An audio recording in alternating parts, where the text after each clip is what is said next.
Hello friends, કેમ છો બધા? માહિર વેજ કિચનમાં તમારું સ્વાગત છે. ફ્રેન્ડ્સ, આજે હું તમારી જોડે શેર કરવા જઈ રહી છું વરસાદમાં ખાઈ શકાય તેવા ક્રિસ્પી અને અંદરથી સોફ્ટ એવા પૌવાના ભજીયા. તો સૌથી પહેલાં મેં એક મોટું બાઉલ ભરાય એવા પૌવા લીધા છે. એને આપણે ધોઈ અને સાફ કરી લેશું. આ રીતે આપણા પૌવા ધોવાઈ જાય એટલે એક વાસણમાં એને લઈ લેશું.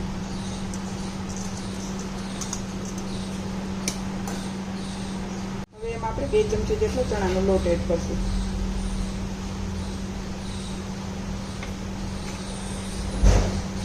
મોટી ચમચી ભરાય એટલે આદુ લસણની પેસ્ટ, અડધી ચમચી જેટલી ધાણા ખાંડેલા અને અડધી ચમચી જેટલી વરિયાળી, એ બધું એડ કરશું.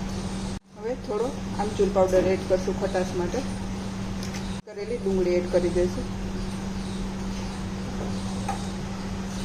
થોડી હળદર, 1 ચમચી જેટલું ધાણા જીરું પાવડર અને થોડી હિંગ, થોડું શેકેલું જીરું. શેકેલું જીરું આમાં ખૂબ જ સરસ ટેસ્ટ આપે છે એટલે એ એડ કરશું. અને સ્વાદ મુજબ મીઠું.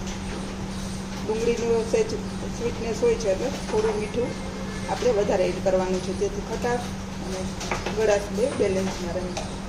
હવે આપણે એને એકદમ સરસ મિક્સ કરશું. હવે આપણે એકદમ એને હલાવવાનું છે. જરૂર લાગે તો થોડું થોડું પાણી એડ કરવાનું છે. પાણી એકારે નથી એડ કરવાનું. એકદમ સરસ ટેસ્ટી અને ચા જોડે તો ખૂબ જ મજા આવે. તમને નાની નાની ભૂખ લાગી હોય તો સાંજમાં તમે આ ભજીયા બનાવશો તો ખૂબ જ તમને મજા આવશે. થોડું પાણી એડ કરશું.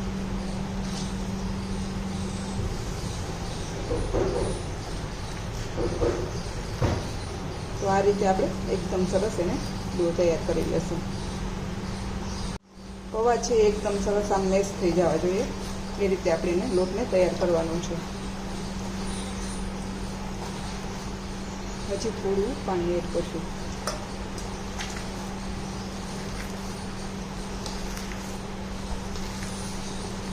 તો હવે આપણે પૌવા છે એકદમ સરસ મિક્સ થઈ ગયા છે.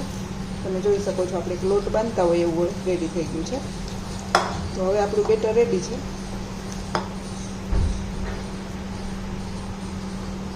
બેટરમાં આપણે ગરમ તેલ એડ કરશું. 1.5 ચમચી જેટલું તેલ એડ કરશું અને સરસ પાછું એને મિક્સ કરી લેશું.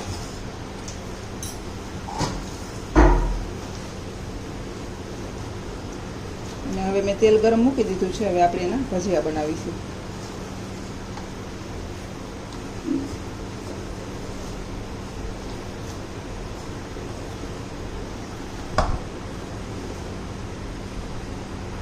હવે આપણું તેલ પણ ગરમ થઈ ગયું છે. હવે ડાયરેક્ટ આપણે એમાં આપણા ભજીયા બનાવીને મૂકીશું.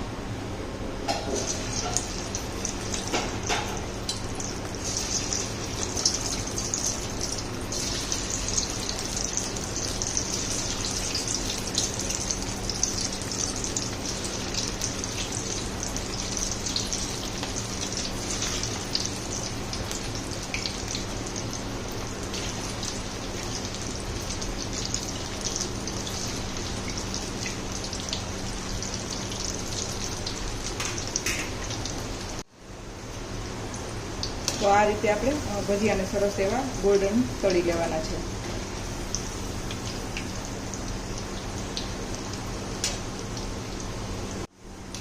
તો તમે જોઈ શકો છો આપણા ભજીયા છે સરસ બ્રાઉન થઈ ગયા છે. હવે આપણે એને બહાર કાઢી લઈશું અને આ રીતે આપણે બધા ભજીયાને તળી લઈશું.